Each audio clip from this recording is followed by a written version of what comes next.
Hey guys, Curtis Alexander, I'm a pharmacist. In this video, I'm going to tackle a subscriber question around Candida overgrowth. Now, Candida is a naturally occurring, basically fungus in the body. It's normal, but at times it can overwhelm the body and we get this Candida overgrowth. By the way, this was a question from a subscriber. Go to the link below and make sure to get your free checklist of natural therapies that I personally use and that I recommend.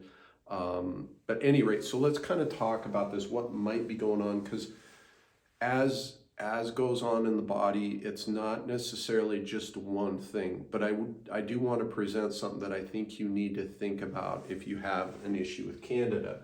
First of all, we've known from the 70s that iron, you need iron for all your growth in your bacteria, your fungus, good and bad. They all use iron to grow. However, iron was essential for Candida growth and also for Candida resistance. So in a lot of this was facilitated or enhanced by if the person had a high level of endotoxins. Okay, now endotoxins are those kind of bad gut bacteria. So we keep coming back to the gut here. Then in the 80s, they did an interesting experiment where they gave mice, it was mice or rats, but they gave mice, they inoculated them basically with a high level of Candida and then gave half the group iron, supplemental iron, and the other half did not give them supplemental iron. And the mortality or death rate was twice as high in the mice that were given iron. Now that's not to say that iron is bad. I want to be very, very clear about this. Iron is needed in your body. And at the end of this video, I'm going to kind of explain what you need to be thinking about instead. But clearly, iron is playing a role in this Candida issue. So what do we think is going on? I already talked about fungi, bacteria are required for the growth.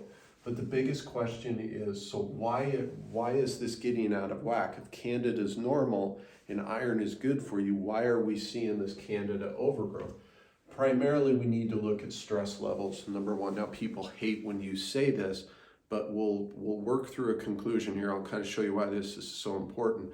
Now, stress can be mental stress. It can be physical stress. What I see in a lot of people with Candida is they're on these extreme diets like I've done and I'm sure you've tried, where they're completely eliminating healthy macronutrients. They may be on these crash diets where they're not eating enough calories to meet the energy needs of their body. They're overtraining. They're doing the CrossFit stuff. And again, nothing against CrossFit. It's just an example. They're extremely stressful workouts done pretty frequently. Antibiotic use can cause it. The crappy food that we eat. Even supplements like vitamin C can lead to iron recycling issues. And that's kind of what I wanted to point out with this video, is that when you're under stress, okay, whatever the stressor in your life may be, when you're under it, eventually you're not able to meet your body's energy demands, because stress is it consumes a great deal of energy when you're under stress. When you do that long enough, you can begin to lose nutrients. Now, some of those nutrients, this is not an all-encompassing list, but we're talking about copper, magnesium, potassium, sodium, things that are very important for your body to produce energy in the first place. You begin to burn through those things. And when that happens, you can also see oxidative stress, which we don't want to see. But the end result is you can begin to see iron recycling issues. Okay, so most people in this country get plenty of iron, but what they're not getting is other nutrients to help recycle that iron, namely some of these here, particularly copper. And when things start to get out of whack, and you're not recycling iron properly, we can see some of these fungus and bacterial overgrowth.